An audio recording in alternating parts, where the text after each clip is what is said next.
بسم الله الرحمن الرحيم السلام عليكم ورحمة الله وبركاته وعنا ونكسن دا وضيال كسو دوادا ليبان شو وحا استوديا يقصوا بوقضي نين عاد وضا قرانيسان أحمد كافي أيالا يرهدا أحمد كافي وحا وكمدها دادكي ان خوها آيسكا عيدانكا هولقالك هالكان اي كوادان اي قبتين 3 ساعدود كهر انت آن للدلين ama after oo la dilay aan yiraahday Renee Good gabadhii cadaanka markii ayska ay dileen kadib ayaa lagu qabtay asaguna airportka Symbol International Airport hadaba waad aragteen qaarkiin asaga iyo ayska waxyaalaha kala qabsaday muranka ka dhacay doodihii ay yeesheen maanta studio ayuu nala joogaa waxaan rabnaa qisada dhacday inuu inooga sheekeeyo mar hadii ma ogtahay lagaaga sheekeeyo iyo lagu hor fadhiyo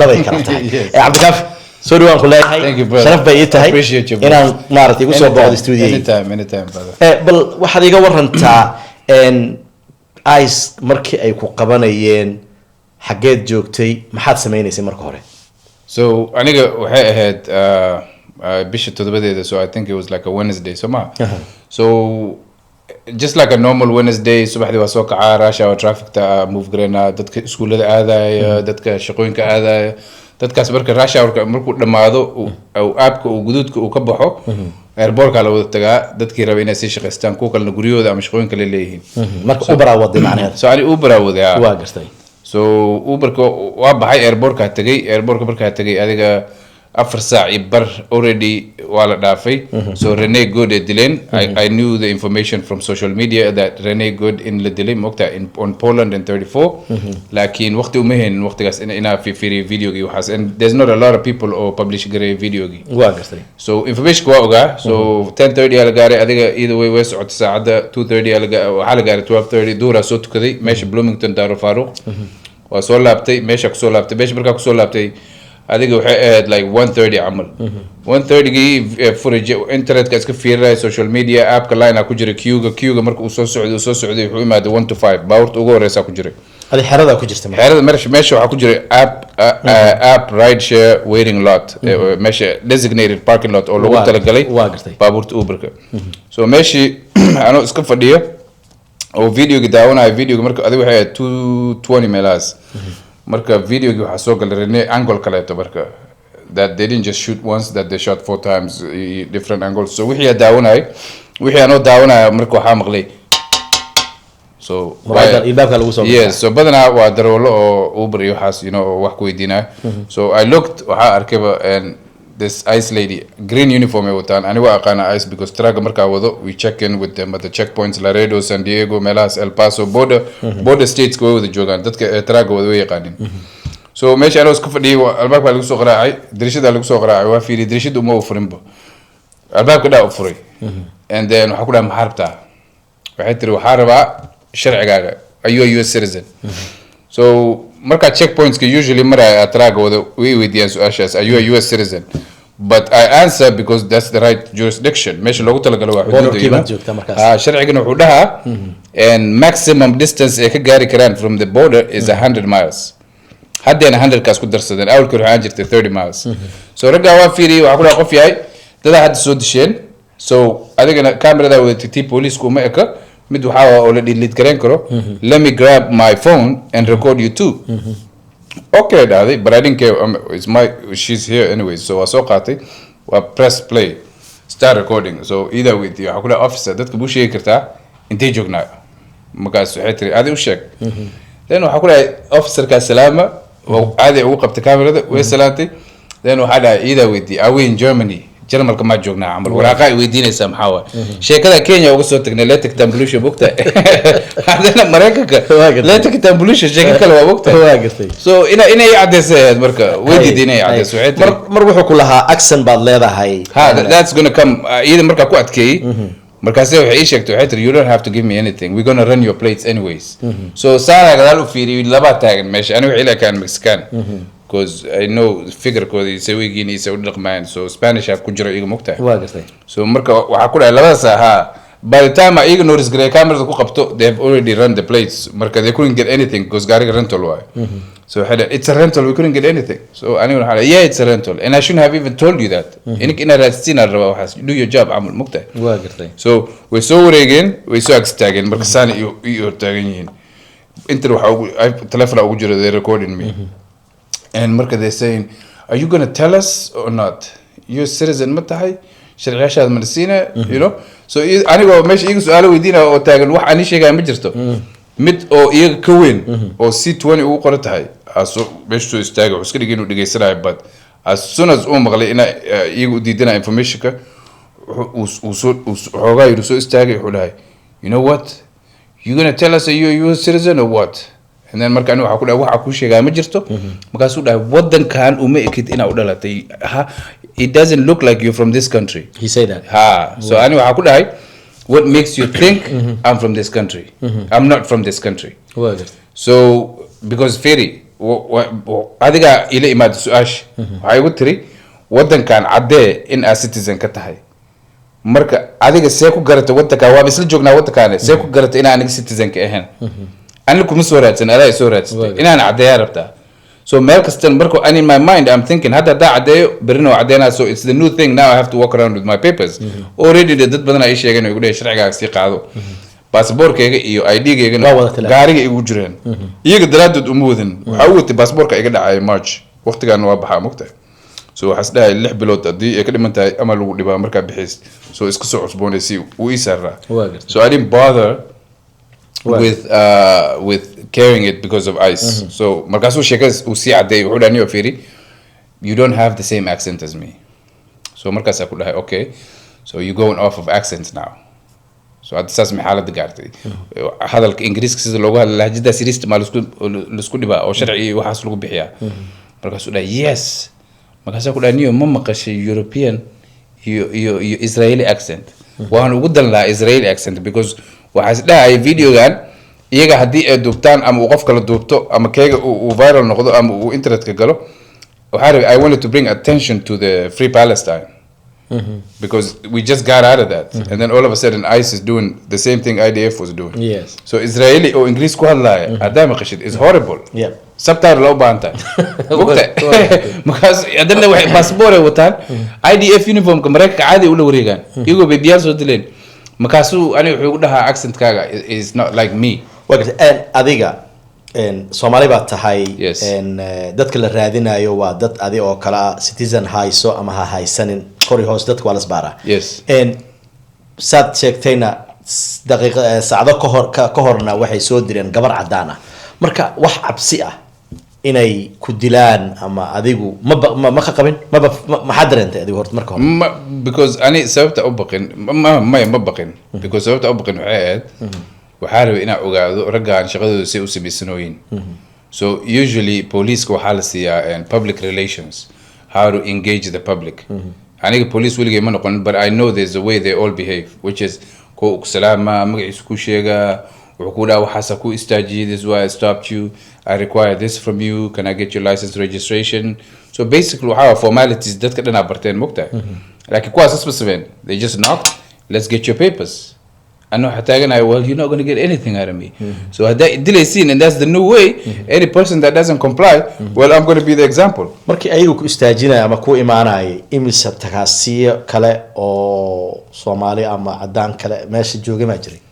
adi meesha wal buuxaani waxa joogay musqusha agteeda so hal gaari bis dhinacan laftiga xigay marka adun bay straight ku yimaadeen no they went through so they divided themselves booked away banaan I think they were like maybe 20 25 or maybe more booked okay marka they divide I wasn't watching how they came in so badala dadka way arkeen qof markuu soo galaayo if you're sitting on that side of the entrance waa arkaysa unlike I'm facing the landing meesha diyaaradaha soo degan so into ayaga la portable bathrooms ka so they came and knocked here there's only one car here or van nin Soomaaliya ku jiro so isaga move la hadlay la murmin you know I think markii daba gadaala ka weydii so wuxuu dhahay luqada xogaa igu adag bogta ani marwina la murmuraa iska bixi but aniga luqada si fiican iga xataa ka badiyaa hadee noqoto because I know I have more training than them I just have that confidence bogta because otherwise they will not be going into parking lots harassing people plus waxa la ragan shaqada hore laga siiya background check xataa ma lagu sameeyo because there's a lady or journalist she acted like she wanted a job for ICE border patrol they gave it to her without no background screening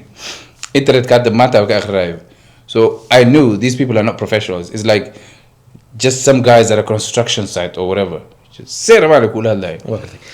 Marka Ahmed IST hore maadan ula kulmin tan un baa kugu horeysay. No, wala kulmay at the border track marka la saaray. Because they're very professional. They don't wear masks. They have their names on the uniform. So when I meet them at the checkpoints, anigu waxa idhibo xogaa ka fikiro waxa waaye dadkan Romero iyo Vasquez iyo magacaal Spanish leeyihiin. Waana Spanish. And then the border patrol waaye at the Mexico border. So in my mind I'm like, you know what? What's going on here? You know, how come Mexicans are like harassing other Mexicans or Spanish people in my mind? So Spanish I'm like, hola señor, hola Romero, yo soy Kafi, yo soy somaliente.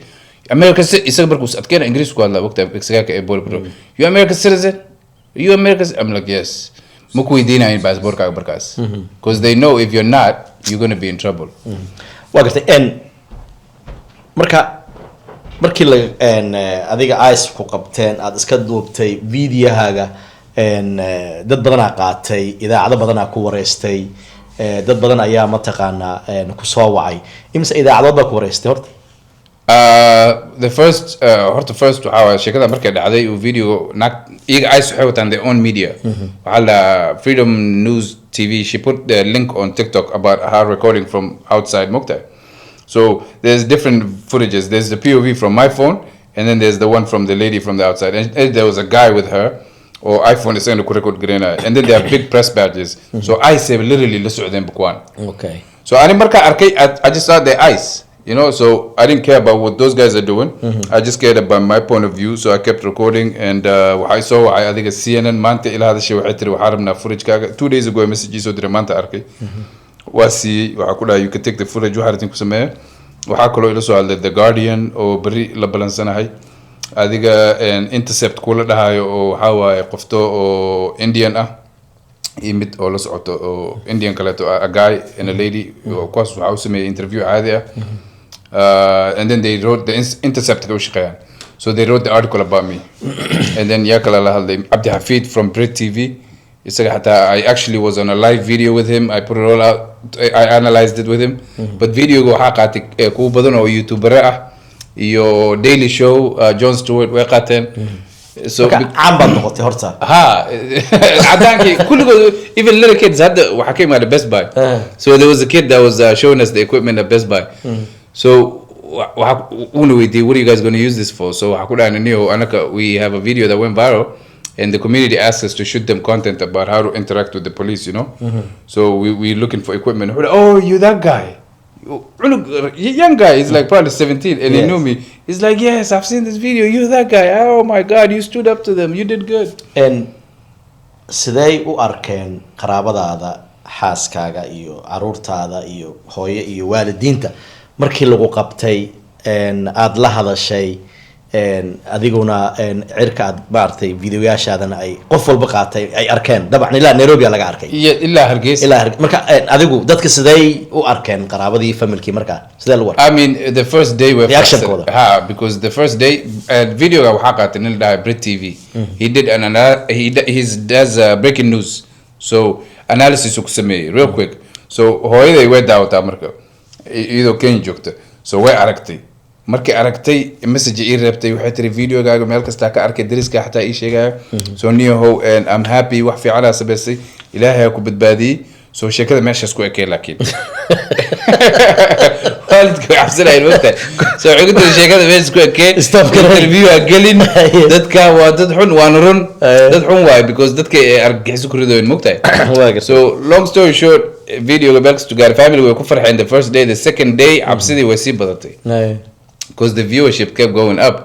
So the third day I would have Neo Ferry and Domanio Iskari. Yalu Arkeen. That can they're gonna do things to you. You're the only guy that stood up to them and got away. Everybody else they wrap up. Okay. So Neo Domo.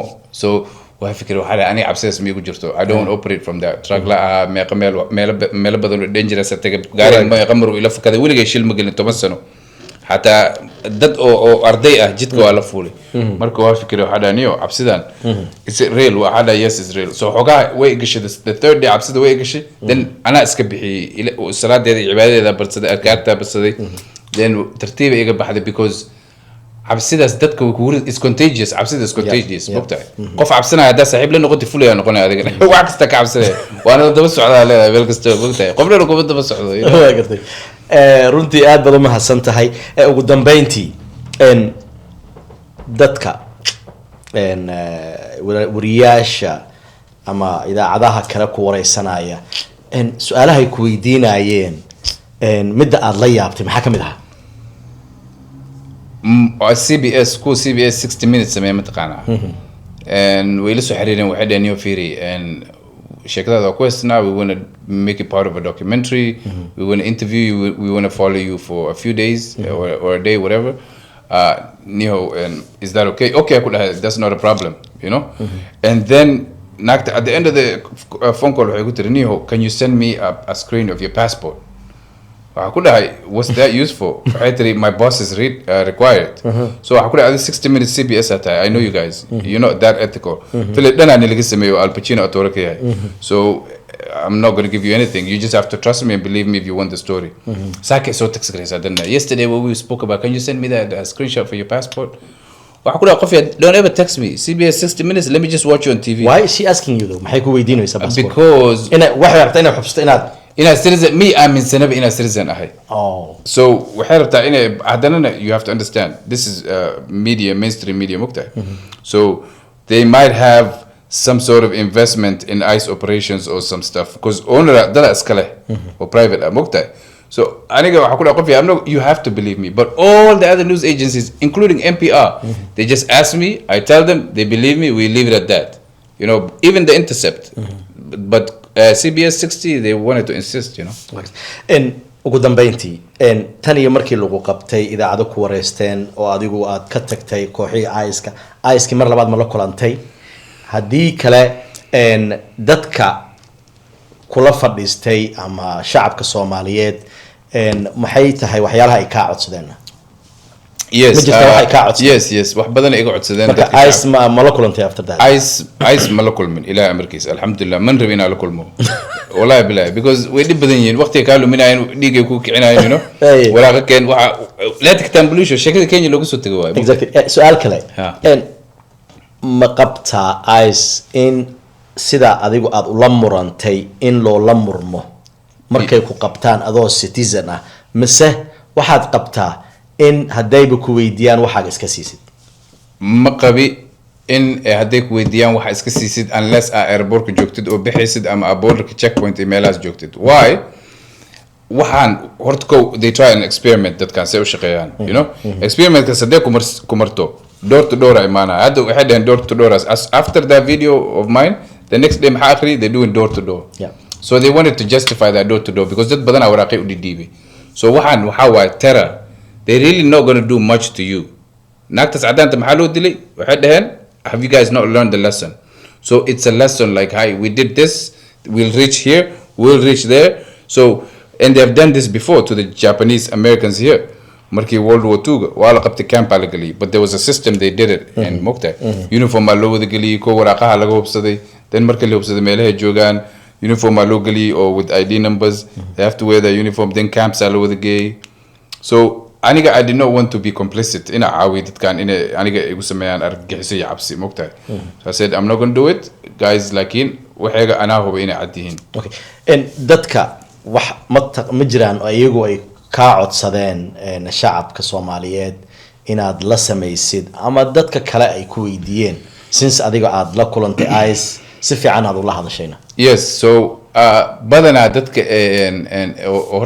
horta dad badan oo Soomaali arageedii waxay ugu dhaheen very very encouraging words waxay ugu dhaheen geesiya tahay legend tahay waa ku jecelnahay walaalkeena tahay waa ku support gareynaa wax kasta rabtid hatta waxay dhaheen GoFundMe page ama anaka bilaawena mise adiga bilaaw we will help you in any way we can so GoFundMe the first day bilaaway second day bilaaway the third day bilaaway why it kept coming and then it wasn't only coming from the Somali community adaan badan especially naga adaan badan GoFundMe gada samaystay because dad badan waxay dhaheen anaka ku bilaabeena anigana badan the way I operated in my life was a solo guy doing his solo projects, him and his family, dad badan ma isku darsan jirin mogtahay. So marka uu qof kale igu dhaco ku bilaabo that I really don't know much about shaki igalay mogtahay, maybe it's ice, you know. So ana waxa adiga kugu ekaadaan. And then dadka marka GoFundMe was sameeyay adiga illa waxay dhaheen student loans ka bixinayna 70,000. So it's like almost 9 days ago wuxuu maraya 10,000. 10,000 asoo gashay. Wow. But alhamdulillah wax kale iga codsaday dadku waxay dhaheen fear. You know how to interact with law enforcement. We could tell there was no fear in your eyes when you were dealing with them. Can you please prepare material for us to learn from or create content for us to learn from on how to interact with law enforcement? I'm a ICE, I'm a regular police, I'm a any type of law enforcement. Marko waxa ku dhahay I'm going to do it. Since I ballan qaaday, I had to end up creating a non-profit organization or the Defender Project that is going to be geared to fight oppression. Basically, law enforcement sida loola dhaqmo oo aniga ula dhaqmay iyo sida ula dhaqmi doono inshallah waan bara in English. That English ka badana white people, mostly white people, they asked for this. They were like, hey, we have anxiety when it comes to dealing with anybody in a uniform. Can you show us how to interact with law enforcement the way you did it, and perhaps we will become like you. We'll have the courage. So I said, I'll do that, but I created an organization called the Defender Project, and we're going to launch a GoFundMe or a Launch Good fundraising to try and enable it to get more people to work for it so that we can be professional and be there. And we actually want to help not only how to deal with law enforcement, but also exploitation and oppression, meaning how the government is not obeying the Constitution as far as protecting you. They have unleashed a group of people. Most of them, we don't know how much training they've been given. They said 6 weeks, but people are saying less. So we want to keep them accountable. Our leaders, the city councils, anybody that represents us, we want to keep them accountable so that the government doesn't oppress us as Somali Americans. And also, one last thing. Some other people get exploited through their employers. So qof waxa dhici karta track wada qof u shaqeeya. And then qofku u shaqeeya lacagtu siin wayna. Ama Soomaali ahaado ama Ghanese ahaado inta industry track ku jiray dad badana caawiye how to solve that. Basically we reach the labor and industry, we reach some lawyers, because the number one most stolen thing in America is wages. Shaqada lacagta laga qaato mushaarka aad la iskaga dhaca.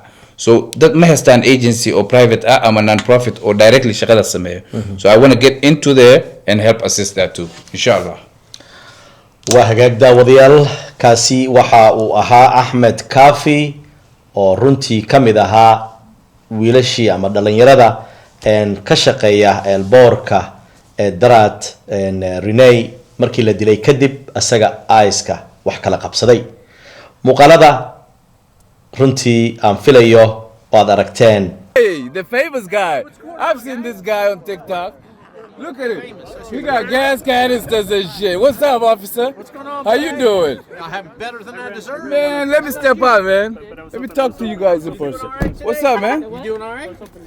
I seen you. Oh, yeah. Yeah, with the soundtrack and everything. No. These guys, your officers coming over here harassing the hell out of me.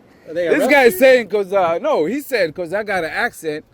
He has a. You said everyone from other countries. Yeah, have you seen the European accent, brother? It's worse than mine, so dude. much. I know you guys can understand my English. I got an accent. I know that. I'm black too.